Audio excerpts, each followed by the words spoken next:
আসসালামু আলাইকুম প্রিয় বিনিয়োগকারী ভাই বোনেরা। আশা করি সকলে ভালো আছেন।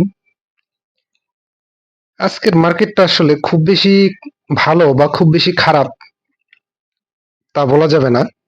মোটামুটি মাঝারি মানের একটা মার্কেট গেল। অ্যাডভান্স হয়েছে 160টি, ডিক্লাইন হয়েছে 182টি, আনচেঞ্জ 45টি। ভলিউমটা কমে গেছে 1439 কোটি টাকা। এর মধ্যে কিছু কিছু স্টক কিন্তু বেড়েছে, যদি অধিকাংশই হচ্ছে এর মধ্যে জেড ক্যাটাগরি। যাই হোক বাড়ুক, এবিসিডি যেটাই হোক বাড়ুক, কারো না কারো তো আছে সেটা। তবে একটা বাড়া শেষ হলে আবার আর একটা বাড়বে। কোন স্টকই কন্টিনিউ আপ ট্রেন্ডে যায় না, আপ ট্রেন্ডে যাবে ডাউন ট্রেন্ডে যাবে আসবে, এটাই স্বাভাবিক পুঁজিবাজারের চিত্র। যাই হোক, কিছু স্টক কিন্তু হোল্ড করেছে, তার মধ্যে কিন্তু তিতাস গ্যাসটা কিন্তু ভালো করেছে, তারপরে ডেসকো এগুলা কিন্তু ভালো করেছে, সোনার বাংলা ইন্স্যুরেন্স। যাই হোক, কিছু কিন্তু আবার ভালোই প্রাইস ডাউন হয়েছে, যেমন national feed mill, Aziz pipe এগুলো বেড়েছিল। তো একটু কিছুটা কারেকশন হবে, আপস এন্ড ডাউন মিলিয়ে পুঁজিবাজার। তবে এটা স্বাভাবিক, স্বাভাবিক মার্কেটে কিছুটা কারেকশনের দরকার ছিল, কারণ গত কয়েকদিনে কিন্তু মার্কেট ভালোই আপ হয়েছে, অনেক স্টকের প্রাইস আপ হয়েছে। তবে সেজন্যই ছোট মোটো একটা কারেকশনের দরকার। আর কারেকশন হলে শক্তি সঞ্চয় করে মার্কেট সামনের দিকে আবার অগ্রসর হতে পারে।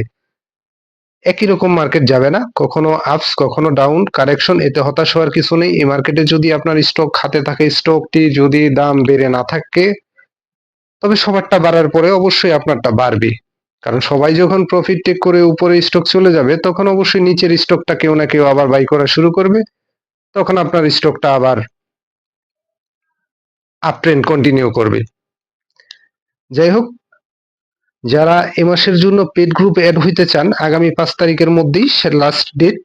চাইলে আপনারা ইনবক্সে নক করতে পারেন। আর পেড গ্রুপে যারা আছেন, কেউ লুজার নাই, সবাই আলহামদুলিল্লাহ লাভে আছেন।